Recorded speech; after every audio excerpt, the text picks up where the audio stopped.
इसमें नहीं, percentage point में परसेंटेज बहुत कम होता है, स्पेशली मार्क्स में, स्पेशली मार्क्स में।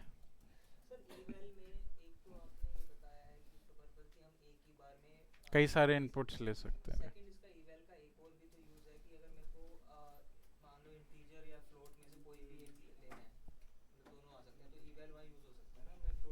हाँ राइट, वो कई अलग अलग वैल्यूज भी डाल सकते हैं, मतलब अलग अलग टाइप के, अलग अलग टाइप के।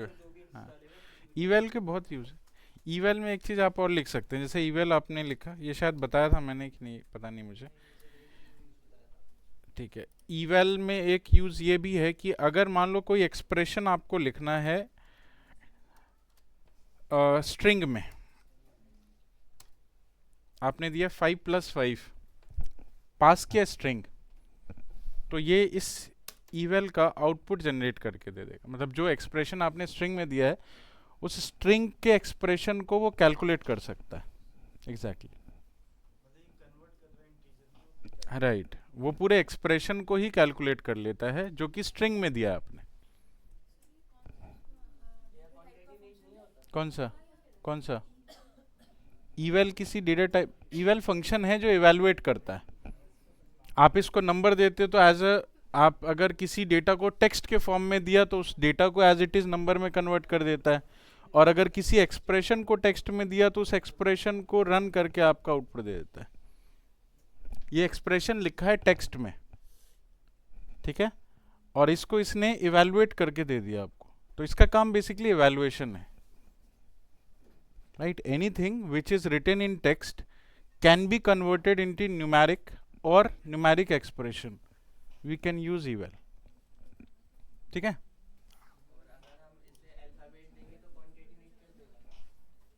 अल्फाबेट दे ही नहीं सकते, इवैल्यू, हाँ ये अर्थ देगा, क्योंकि इवैल्यूएशन का काम ही होता है न्यूमेरिक ऑपरेशन परफॉर्म कराना। ठीक है, नंबर में ही वैल्यूज होनी चाहिए आपकी।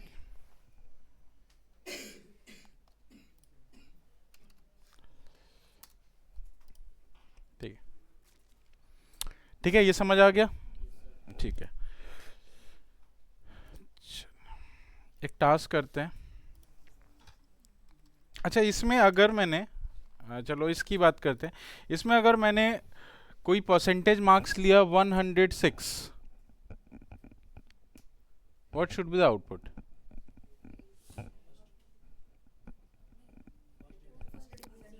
फर्स्ट डिवीजन ले लेगा ना। ठीक है, अगर मैंने इसको रन किया और यहाँ वैल्यू दे दिया 10, या माइनस में दे दिया, चलो -56, बट क्या ये वैल्यू सही है इसके लिए? है ना, टेक्निकली देखें तो हम परसेंटेज में नेगेटिव वैल्यू नहीं डालते हैं और मोर देन 100 वैल्यूज नहीं डालते हैं। सो हम लोग इसको रिस्ट्रिक्ट कैसे करें कि यहाँ पे यूजर जो वैल्यू डालेगा वो 0 से 100 के बीच में ही होनी चाहिए।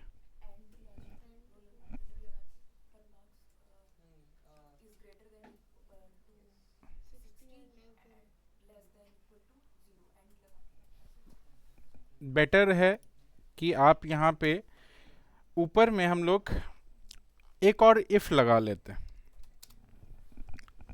अभी हम लोग एक्चुअली सीख रहे हैं nested if.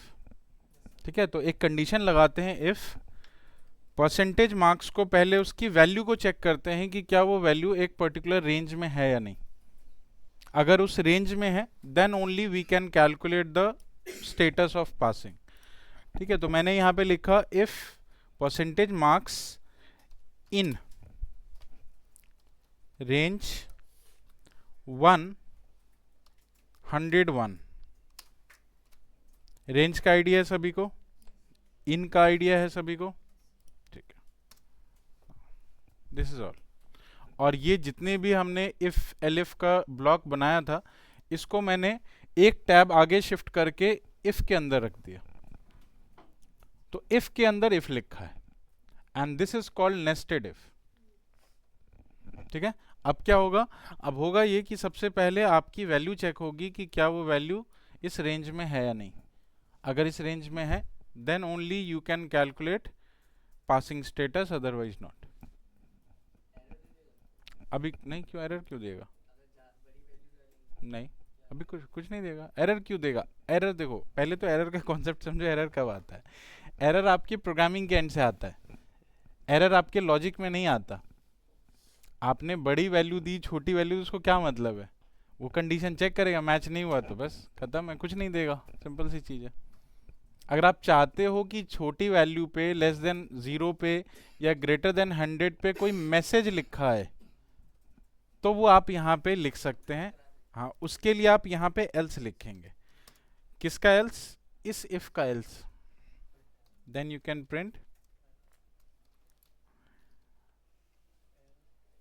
Enter valid range. बस, ये मैंने एल्स में लिख करके छोड़ दिया। तो अगर वैल्यू 100 से ऊपर गई या 0 से नीचे आई तो आपको ये मैसेज दिखेगा।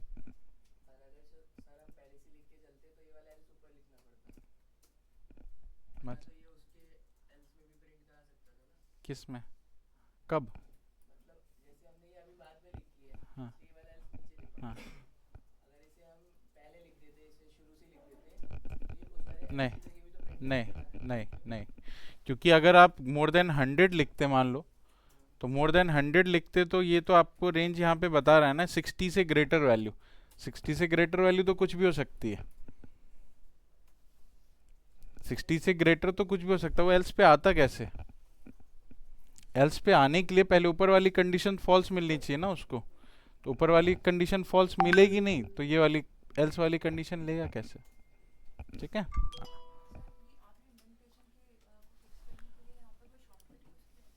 इनको सेलेक्ट करो, टैब प्रेस कर दो, वो शिफ्ट कर देगा। ठीक है। तो ये सारे कंडीशन जो हमने लिखे थे परसेंटेज मार्क्स के लिए, ये तभी काम करेंगे जब हमारा परसेंटेज मार्क्स इस रेंज में होगा। That's it.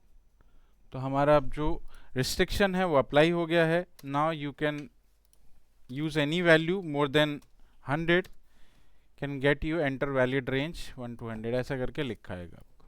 ठीक है। इसको रेंज को 0 कर दो, नॉट 1, 0 कर दो।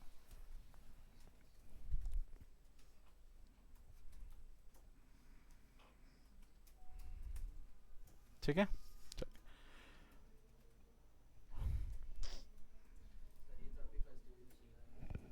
किस पे? अब तो दिखाई नहीं सकता, आपने इंडेंटेशन में कुछ गड़बड़ किया होगा। अब ये दिखाई नहीं सकता क्योंकि आपने रेंज फिक्स किया है। इंडेंटेशन चेक कर लो कि ये सारी चीजें जो लिखी हुई है ये इसके अंदर होनी चाहिए सारी। ठीक है। इसी को बोलते हैं नेस्टेड इफ। राइट। नेस्टेड का मतलब होता है ब्लॉक अंडर ब्लॉक।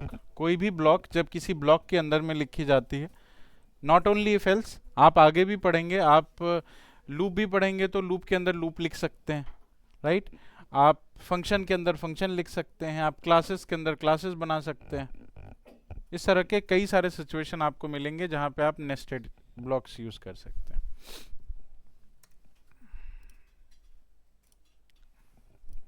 ठीक है, चलिए कोड लिखिए। Enter, sorry, write a program to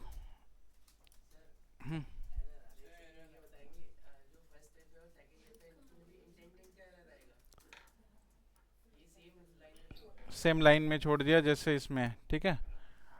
ये सारी चीजें जो हमने लिखी थी इसको इंडेंट करना है इस इफ के अंदर। इफ के अंदर का मतलब ये हुआ कि ये सारी चीजें तभी चलेगी जब रेंज वैलिड होगा। हाँ, इसको सेलेक्ट करो एंड टैब प्रेस करो। ठीक है। ये अंदर शिफ्ट हो गया। अंदर शिफ्ट होने का मतलब होता है ना ब्लॉक के अंदर चले गए। Right. Write a program to calculate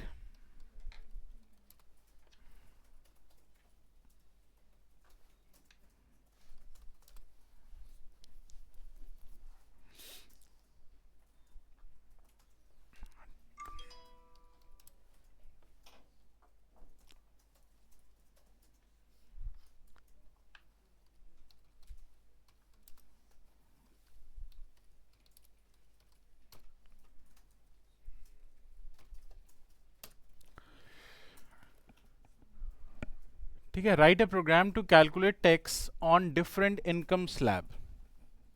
ठीक है, जो जनरली जॉब करते हैं उनको इनकम टैक्स देना होता है, और हर इनकम स्लैब पे आपको अलग अलग टैक्सेशन देना होता है।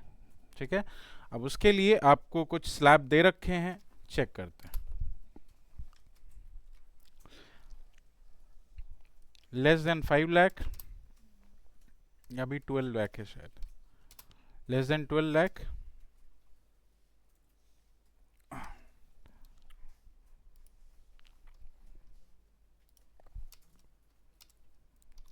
नो टैक्स, मतलब जीरो टैक्स इन शॉर्ट। 12 से 15, 10% टैक्स। जितनी आपकी इनकम होगी, है ना, जितना आपका इनकम आप दिखाओगे उसके अकॉर्डिंग उसका जो 10% होगा वो आपको एज ए टैक्स पे करना है। 15 से 20, 15% टैक्स।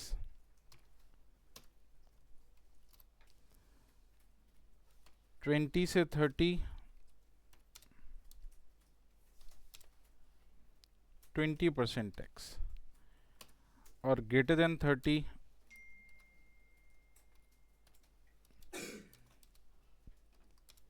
30% टैक्स। ठीक है,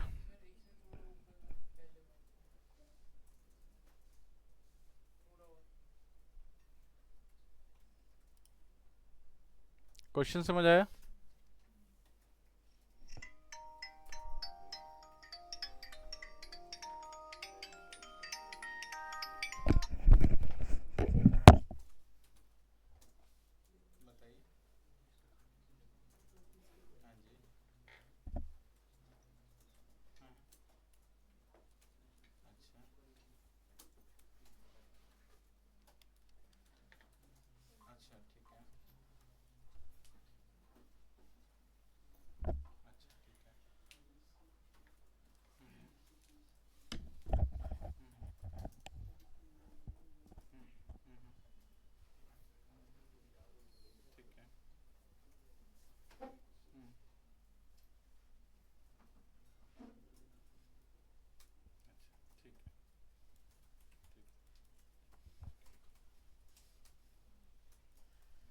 नहीं, एंड्रॉइड है मेरे पास।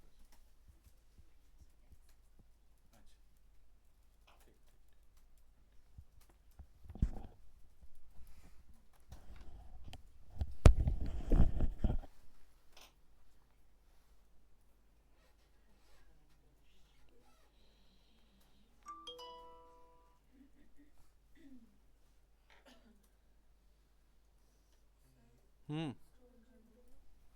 कर देता हूँ।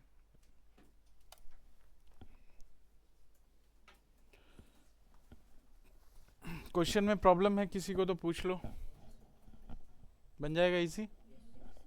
ट्राई कीजिए।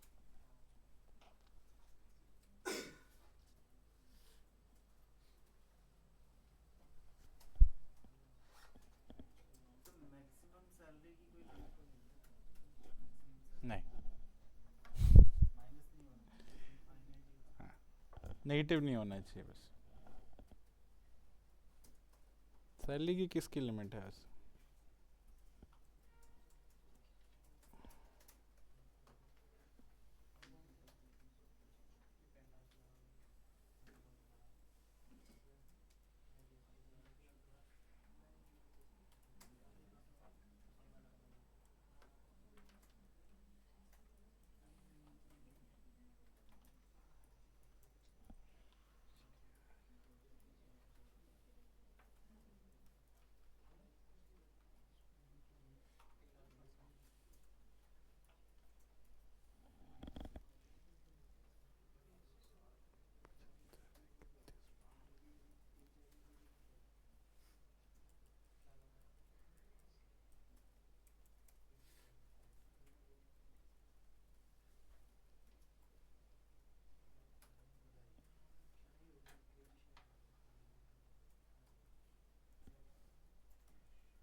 ये सेकंड कंडीशन में जो इनकम 12 से 15 लाख है उसमें ग्रेटर देन 15 लाख लिख सकते हैं। इसको मतलब ये 12 पे 10% लगता लेस है देन करो ना इसको, हाँ, ये लेस देन 15 है, यहाँ इक्वल टू 15 होगा। तो ऐसा मैंडेटरी कि दोनों का जैसे इसमें लेस देन 15 तो उससे नीचे वाले में लेस देन 20 कर सकते हैं। मतलब हाँ वैसे ही कर सकते हैं, हाँ हाँ वैसे ही करना है।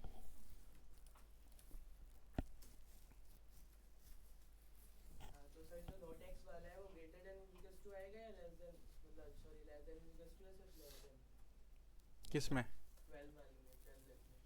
इसमें लेस देन इक्वल टू आएगा तो यहाँ पे ग्रेटर करना पड़ेगा ना, हाँ, फिर 12 से ग्रेटर और 15 से लेस, तो लेस देन इक्वल टू 15 कर देना। ये लेस देन इक्वल टू 15, ये लेस देन इक्वल टू 20, ये लेस देन इक्वल टू 30। हम रेंज में लेके भी कर सकते हैं। ज़रूरत नहीं है, कंडीशन डाल दीजिए। रेंज बहुत हैवी हो जाएगा ना, उतना रेंज बनाना पड़ेगा उसको। कंडीशन इज, देखिए रेंज तब यूज करते हैं जब हमें वो वैल्यू एक्चुअली चाहिए होती है। हमें वैल्यू चाहिए नहीं, हमें तो बस कंडीशन मैच कराना है। हमें परसेंटेज नहीं निकालना। नहीं नहीं, उनका क्वेश्चन कुछ और था।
हो गया?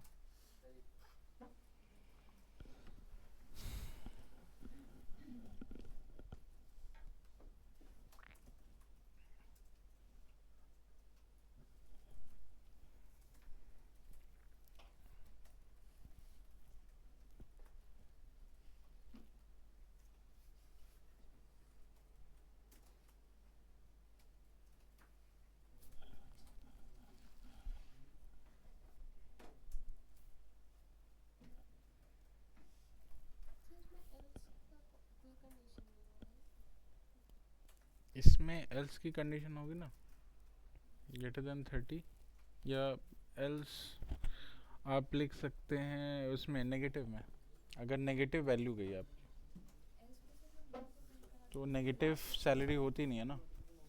हाँ लास्ट वाला है उसको भी तो एल्स में प्रिंट करा सकते हैं। नहीं, आप एल्स में, इसमें एल्स में आप वो डाल सकते हो नेगेटिव वैल्यूज़ के लिए। अगर नेगेटिव सैलरी अगर आपकी आई तो वो एल्स में जा सकता है, वो कैलकुलेट नहीं होगा, क्योंकि इसमें सिर्फ नेगेटिव वैल्यू ऐसी है जो आपका पॉसिबल नहीं है। इसमें पॉजिटिव में तो कुछ भी पॉसिबल है, तो उन सब के लिए कंडीशंस लिखी गई है, कंडीशन लिख दो। सर जो 30 लाख है हमारा, उसके लिए हम उसे एल्स में डाल दें, उसके लिए भी एल्स कर दें क्या? Greater than 30 lakh. नहीं, उसको एलिफ करो। हाँ, क्यों एल्स में भी डाल देंगे तब भी हो जाएगा। आपको फिर नेस्टेड लगाना पड़ेगा नेगेटिव वैल्यू को हटाने के लिए। नेस्टेड लगाना लगा ही रहा हूं मैं। जरूरी नहीं है, वही तो बात मैं बोल रहा हूँ, नेस्टेड लगाने की ज़रूरत नहीं है, क्योंकि सिर्फ आप पॉजिटिव पॉजिटिव पे काम कर रहे हो, तो पॉजिटिव की सारी कंडीशंस लिख दो और एल्स में लिख दो कि this salary is not valid, तो वो नेगेटिव के लिए ले लेगा, है ना। यहाँ पे मैंने नेस्टेड इसलिए लगाया था क्योंकि मुझे कैपिंग दोनों साइड पे लगानी थी, 100 के बाद वाली वैल्यू पे भी कैपिंग लगानी थी और 100 जीरो से पहले वाली वैल्यू पे भी लगानी थी, इसलिए मैंने नेस्टेड लगाया।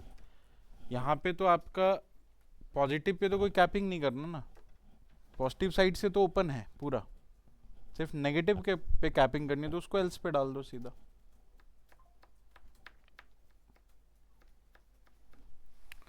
ठीक है, कैन वी ट्राई? चलिए, इफ सर एल्स में क्या बताया, क्या बताया एल्स में क्या डालना? एल्स में डालना है salary value is not valid.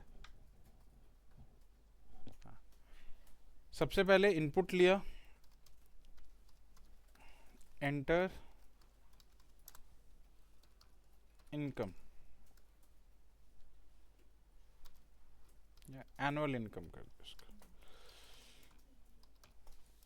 Annual income.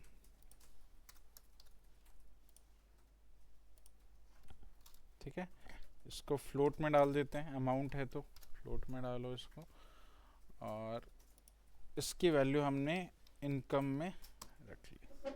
चलिए, चेक करना है इनकम को, क्या हमारा इनकम, मैं यहाँ से स्टार्ट करता हूँ, आपने ऐसे किया होगा, मैं ऐसे कर. ठीक है, तो income is greater than 30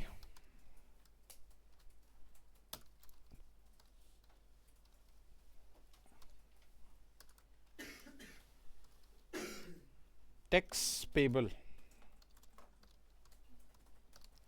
tax payable value कितनी होगी? तो जितना इनकम आपको मिलेगा उस इनकम का 30%, मतलब 0.3.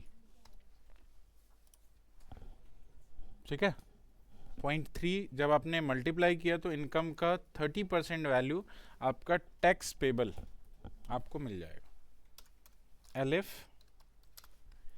Income greater than equal to 20. ठीक है, या ग्रेटर देन 20 लिखता, not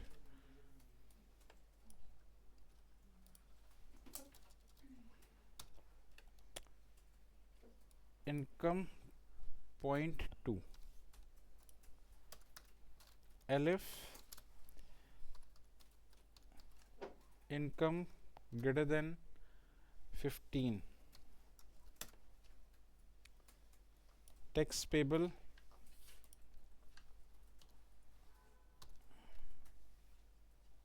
0.15.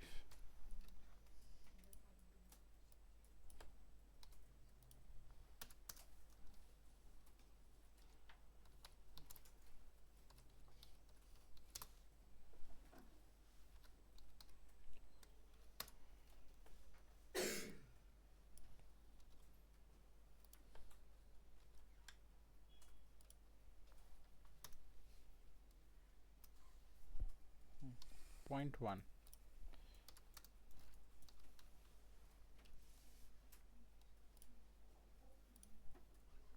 Elif income greater than 0. Simple.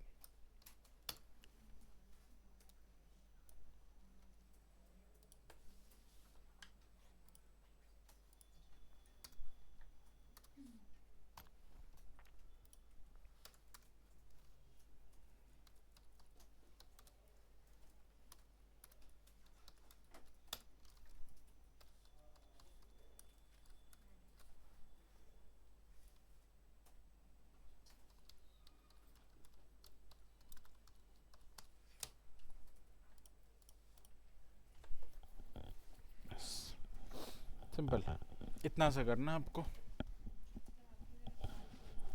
हाँ, मैंड ऑपरेटर का यूज किया आपने, तो स्मार्ट कोडिंग स्मार्ट ही करनी चाहिए.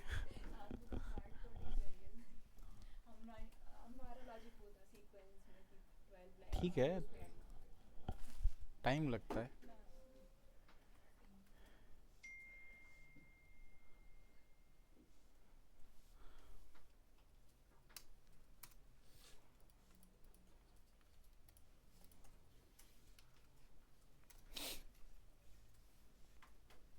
अभी टैक्स पेबल वाली कैसे वो है, क्या ग्रेटर देन 0 वाली? ग्रेटर देन 0 में नो, इनकम की जो भी वैल्यू आएगी उसको मल्टीप्लाई कर दो 0 के साथ, क्योंकि टैक्स है ही नहीं इसमें. वो भी तो नो टैक्स में आ जाएगी ना, हाँ, नो टैक्स में आ जाएगी ना. नहीं नहीं, एक तो इनकम वैलिड, एक तो इनकम ही आप गलत दे रहे हो। दो चीज़ें हैं, ये स्लैब जो होता है ये चेंज भी होता रहता है, ऐसा नहीं कि फिक्स है, ये हर साल चेंज भी होता रहता है, ठीक है। तो अगर इस तरह की कंडीशंस हुई तो ये चीज़ जो नेगेटिव वैल्यू ऑफ इनकम है वो तो इनवैलिड है ना हमेशा के लिए, आप नेगेटिव वैल्यू तो डाल ही नहीं सकते, ठीक है। लेकिन ये स्लैब तो चेंज होता रहता है, तो आप वैल्यू बस चेंज कर दो यहाँ पे, बाकी सब कुछ सेम रहेगा। सर अगर हम इसमें एंटर करें 12 लाख हम्म। तो कौन सा स्लैब आएगा? ये आएगा ना, नो इनकम टैक्स। हाँ क्योंकि ये तो ग्रेटर देन पे है, ये तो आपने नो टैक्स को टैक्स पेएबल कर दिया है। क्या, आपने नो टैक्स वाले को टैक्स पेएबल कर दिया। हाँ राइट, क्योंकि कभी आपको कंडीशन चेंज भी करनी हुई तो यहाँ पे बस वैल्यू आप चेंज करोगे।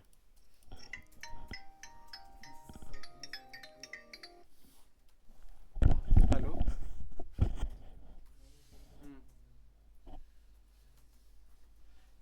हाँ, हाँ,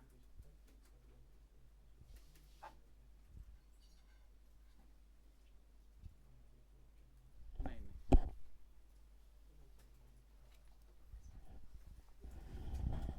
अच्छा तो उसमें ये मेडिकल तो नहीं है शायद, मेडिकल है क्या?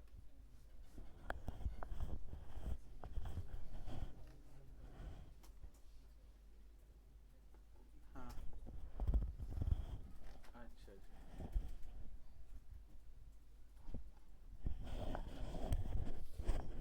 हाँ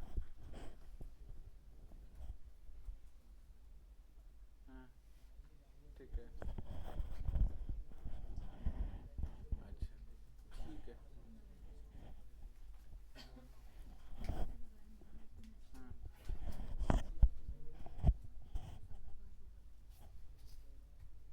तो टाइम लगता है,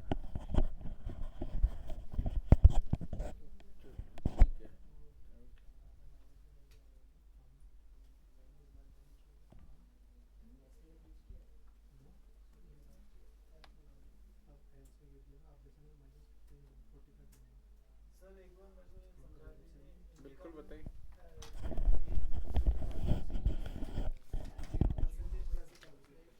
परसेंटेज कैसे कैलकुलेट कर रहा है, इनकम की जो भी वैल्यू आएगी, अच्छा इसमें 30 लाख कर दोगे ज़्यादा अच्छा रहेगा, लाख का मतलब इसमें पूरे एग्जैक्ट वैल्यू लिखो, है ना,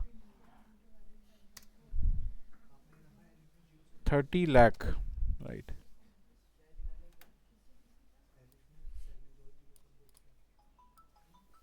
तो वो सही कैलकुलेट करेगा, 20 तो मैंने वैसे ही लिख दिया था, इसको ऐसे करके आपको लिखना पड़ेगा, then it will calculate exact value, ठीक है, ऐसे लिख देना। वो तो कहने के लिए लाख, लेकिन वैल्यू तो आती है ना पूरी, तो 5 उसमें जो है आपको वो ऐड करना पड़ेगा 0। एक बार ये बताएंगे माइनस में आपकी वैल्यू ले रहा है। माइनस में वैल्यू ले रहा है, ठीक है, चेक करते हैं। कोड को एक बार रन किया, आपने दिया नेगेटिव, कुछ भी वैल्यू दे दिया नेगेटिव में, एंटर किया तो इनकम नॉट वैलिड दिखा रहा है, आपका ऐसे दिखा रहा है,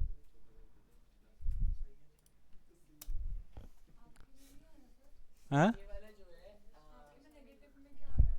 ये इनकम नॉट वैलिड इसे इफ में नहीं ले सकते किसको, इस वाले को इनकम ग्रेटर देन जीरो वाला ये वाला, ऊपर वाले ये वाला, हाँ लिख सकते हैं, मतलब उल्टा कर सकते हैं, बट मैंने थोड़ा हाँ रिवर्स में चला है, ऐसे किया है इफ में लिया है इसे तो तब भी ये इसको इफ में लिया है और ग्रेटर देन 0 लिखा है, ठीक है, और ये सब कुछ सेम है, और एल्स में ये लिखा है, एल्स लिखा है, ठीक है, फिर तो आना चाहिए,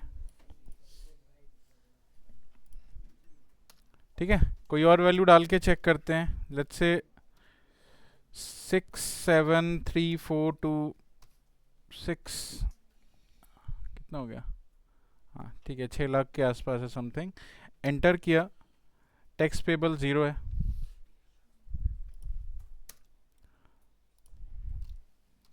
$15,43,297। Tax payable is 2 lakh something. ठीक है, सबकी वैल्यू मिल रही है आपको।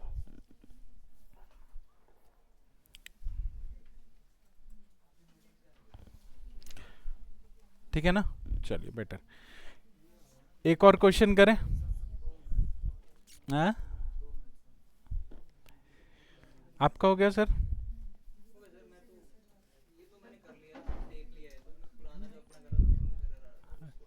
अच्छा, ठीक है ठीक है। चलिए एक और क्वेश्चन करते हैं। आप आ रहे हैं? आ जाओ। क्या?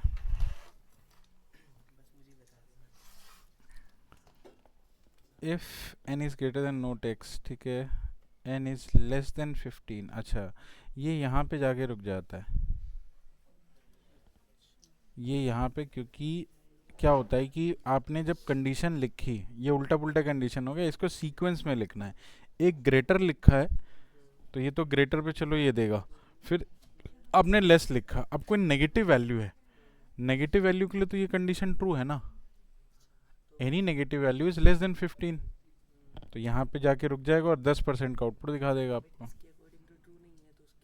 उसके अकॉर्डिंग ट्रू नहीं है तो वो फॉल्स करके वो नीचे आ गया ना, फॉल्स करके उसको नीचे आया तो नीचे ये ट्रू मिल गया उसको।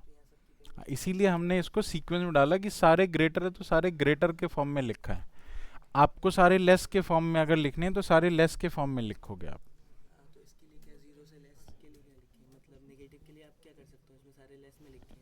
हाँ, तो इसमें या तो एक इसमें डाल दो एक कंडीशन, इसको हटा दो,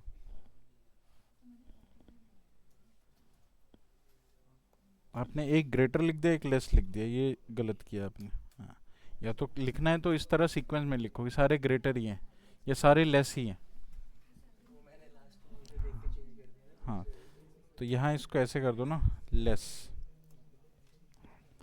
इसमें आप लिखो इनवैलिड। और एल्स में क्या जाएगा? अब एल्स में कुछ नहीं जाएगा, अब एल्स में ये वाला 30 वाला लिख देना, ये एल्स में चला जा सकता है। ठीक है, फिर एक कंडीशन और लिखनी पड़ेगी और ये वाला पार्ट, एल्स वाला पार्ट, इसको 30 वाले को कर देना, है ना, ये एल्स हो जाएगा। यहाँ पे एक और है एलिफ,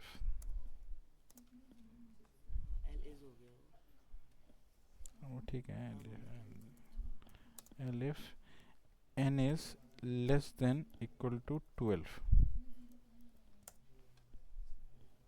है ना, तो अब ये 10% का यहाँ पे आएगा।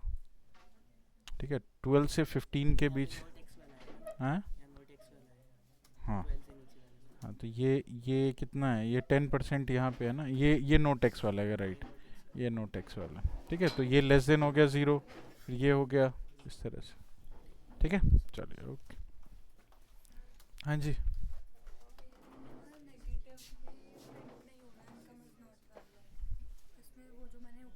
ऐसे ही लिखा, डिफरेंट लिखा है। मैंने मतलब 0 से स्टार्ट किया है, तो इसमें मतलब फिर नेगेटिव, मतलब सैलरीज नेगेटिव प्रिंट होना चाहिए ना, तो इसमें तो मेरा जो फर्स्ट में मैंने आउटपुट लिखा है वो प्रिंट नहीं हुआ क्योंकि मैंने 0 लगा दिया था, तो दूसरा प्रिंट हो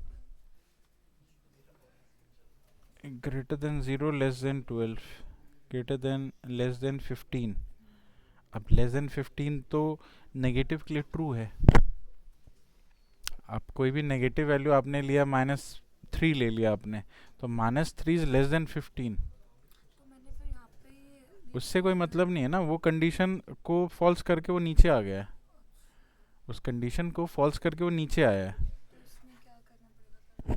तो वही तो मैंने बोला कि आपको या तो सीक्वेंस में लिखना पड़ेगा इस तरह से जैसे मैंने लिखा है, एक सीक्वेंस में लिखो, है ना, ग्रेटर है तो सारे ग्रेटर के फॉर्म में लिखो, लेस है तो सारे लेस के फॉर्म में लिखो, तो वो सही से समझेगा। तो मैंने सारे लेस के फॉर्म नहीं तो आपने फिर एक ही यहाँ पे तो एक ही कंडीशन डाल दी ना आपने, यहाँ 2 कंडीशन मैच कराया, यहाँ एक ही कंडीशन मैच कराया आपने। तो यहाँ पे से अगर मैं एक कंडीशन करूँ ऊपर, ये हटा आपको फिर ना लेस का मतलब स्टार्टिंग से लेस करना पड़ेगा। स्टार्टिंग से लेस का मतलब ये हुआ कि आपको पहले ये चेक करना है कि लेस देन अगर ज़ीरो है, यहाँ पे कंडीशन डालोगे if income is less than zero, तो वो नॉट वैलिड है।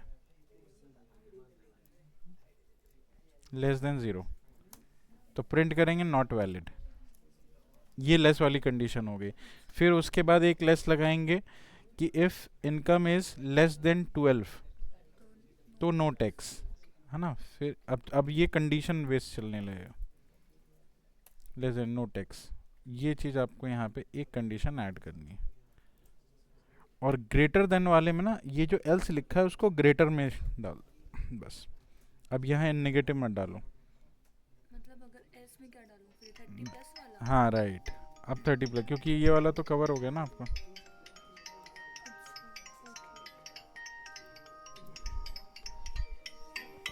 ठीक है, करो इसको।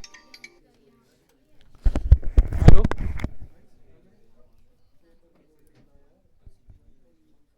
नहीं, रॉन्ग नंबर।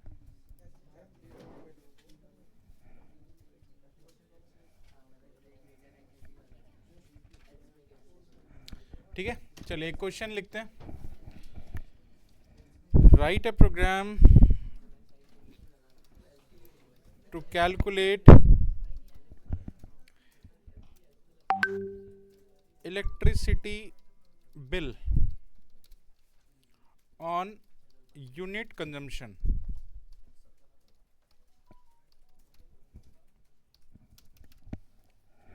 आपको इलेक्ट्रिसिटी बिल कैलकुलेट करनी है यूनिट कंजम्पशन के ऊपर। ठीक है, जैसे घर में इलेक्ट्रिसिटी बिल आती है, जितना यूनिट आप कंज्यूम करते हो उसके बेसिस पे आती है।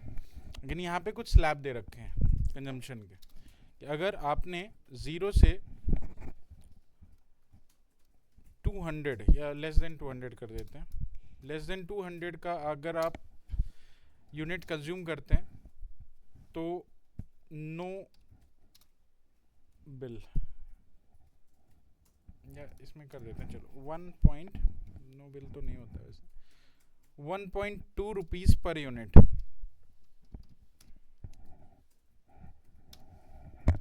है ना। लेस देन 200 पे 1.2 रुपीज़ पर यूनिट का चार्ज आपको लगता है। नहीं, मैं दिल्ली से नहीं हूँ ना, मैं आपसे हूँ।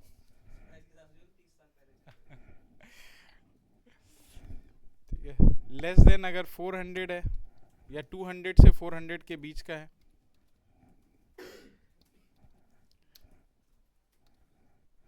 इसको 399 कर दो, ज़्यादा बेटर है। 1.5 rupees per unit,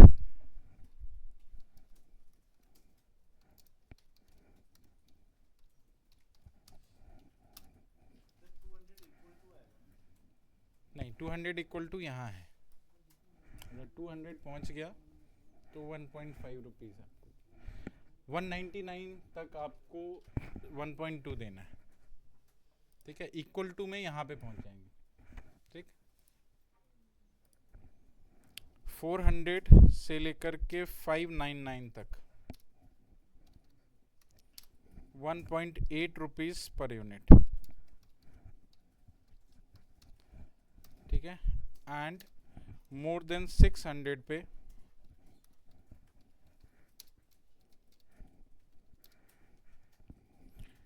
2.0 rupees per unit. ठीक है, ये आपके यूनिट के चार्जेस हैं। And one more thing, minimum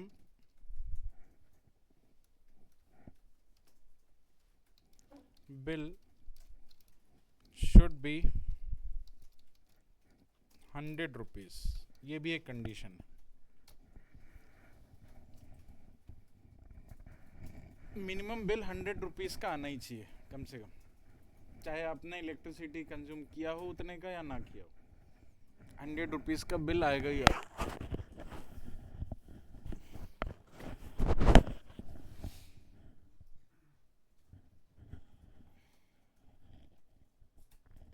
question clear है? ठीक है,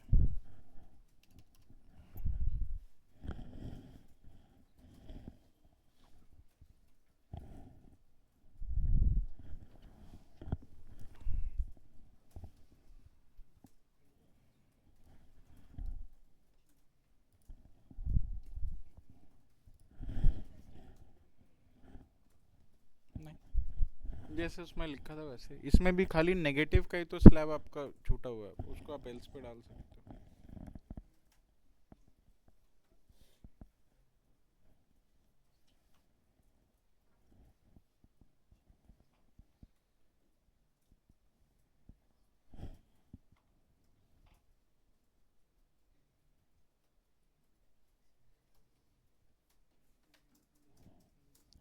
एक और कंडीशन डाल दो इसमें, इतना काफी है। डालो भाई। हैं? इसमें एक सरचार्ज भी ऐड करना है। हाँ, अगर बिल की वैल्यू 400 से ज़्यादा हुई तो सरचार्ज, सरचार्ज मतलब एक्स्ट्रा चार्ज। अगर आपका बिल 400 से ज़्यादा हुआ तो आपको एक सरचार्ज देना पड़ेगा 2%।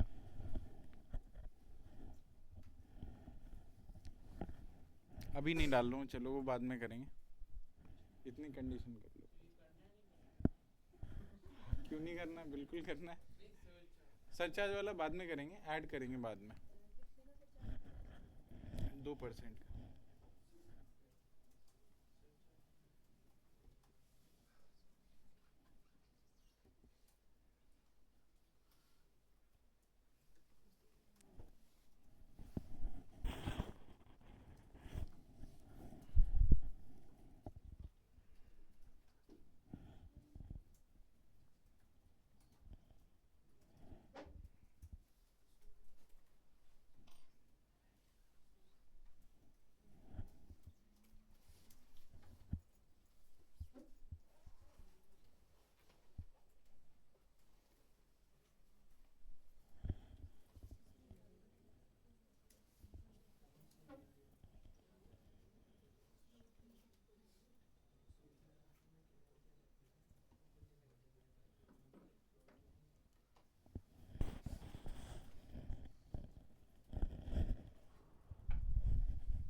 और हुआ किसी का? हो गया, क्या बात।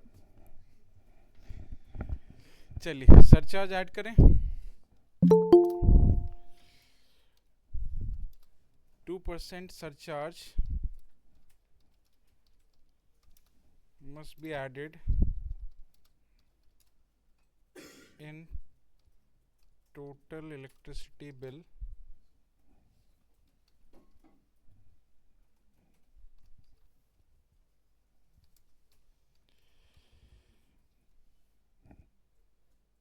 more than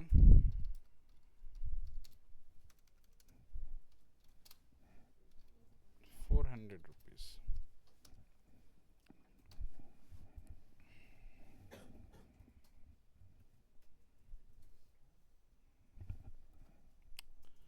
अगर आपका इलेक्ट्रिसिटी बिल 400 से ज़्यादा हो जाता है then you have to add 2% surcharge.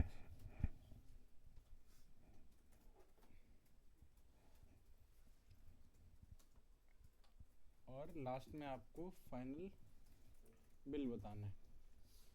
Sir ये 200 रुपीज़ मिनिमम हमारा था, हम यूज़ कर रहे हैं या नहीं कर रहे हैं, या एडिशनल चार्जेस? कौन से 200? जो स्टार्टिंग में बताया था 100। ये 200 तो यूनिट है। नहीं आपने बताया था ना कि मिनिमम इतना है। मिनिमम 100 होना चाहिए। आप करो या ना करो, या उसकी बिल वैल्यू 50 रुपये आ रही है लेकिन आपको 100 रुपये देने ही नहीं हो। अब जैसे मान लो आपने बोला मेरा जो है 10 यूनिट ही खर्च हुआ है, तो 10 यूनिट के हिसाब से 10 × 1.2 आएगा, विच इज़ 12 रुपये, है ना?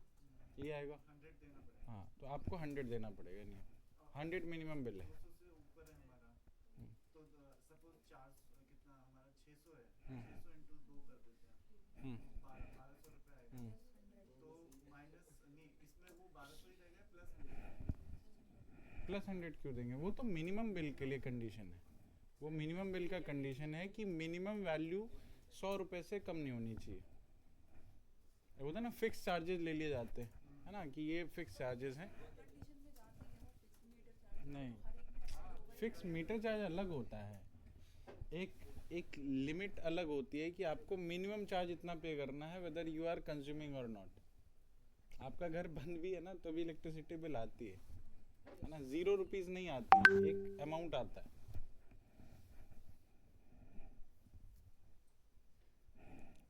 और ये सरचार्ज एडेड है 400 रुपीज के ऊपर।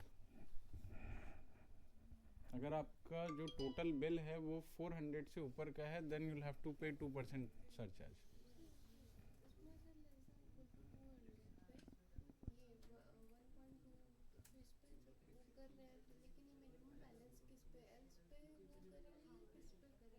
नहीं, एल्स पे नहीं करें, उसके लिए अलग कंडीशन लिखोगे। क्योंकि मिनिमम बैलेंस का मतलब ये है कि आपको पहले चेक करना पड़ेगा कि आपका बिल कितना आ रहा है। ये दोनों बिल की कंडीशन है, ये यूनिट की कंडीशंस नहीं है। बिल की कंडीशन अलग है, यूनिट की कंडीशन अलग है। ये यूनिट की कंडीशन है सारी, मतलब यूनिट कंज्यूम कितना हुआ उसके अकॉर्डिंग आपका बिल कैलकुलेट हुआ, राइट? तो जब बिल कैलकुलेट हो गया, ये दोनों कंडीशन बिल के ऊपर लगेगी। ये यूनिट पे लगनी नहीं है, ये बिल पे लगनी है। तो आप पहले बिल को चेक करेंगे, बिल वैल्यू क्या है। बिल वैल्यू अगर लेस देन 100 आ रही है तो बिल की वैल्यू 100 कर दो सीधा, है ना? और बिल की वैल्यू 400 से ऊपर आ रही है देन आपको 2% कैलकुलेट करना है और फिर बिल में ऐड भी करना है।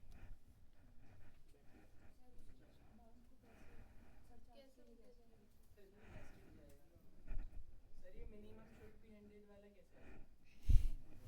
आप कर लो, अब मतलब हो गया? चलो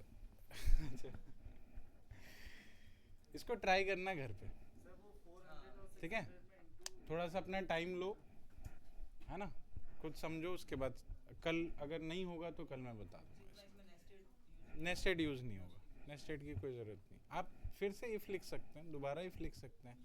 ज़रूरी नहीं कि एक ही सीक्वेंस में आपने सारा इफ़ लिखना है। एक सीक्वेंस में तब लिखते हैं जब एक ही तरह की कंडीशंस होती है, तब सीक्वेंस में लिखते हैं। उसके बाद कंडीशन चेंज हो जाती है। जैसे अभी तक का सीक्वेंस हमारा इफ़ एलिफ का चल रहा था यूनिट के बेसिस पे, तो हमने इफ़ एलिफ करके लिख दिया। ये सीक्वेंस खत्म हो गया, इससे इलेक्ट्रिसिटी बिल मिल गई हमें, है ना। अब उस बिल को दोबारा चेक करना है तो फिर से इफ लगा देंगे। अब बिल पे लगाएंगे कि बिल की वैल्यू क्या है।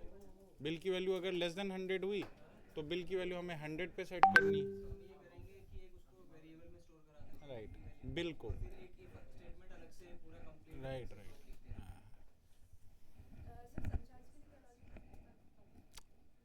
बिल की वैल्यू चेक करनी है आपको। If bill is greater than 400 तो जितना बिल अमाउंट होगा उसका 2% कैलकुलेट करना है।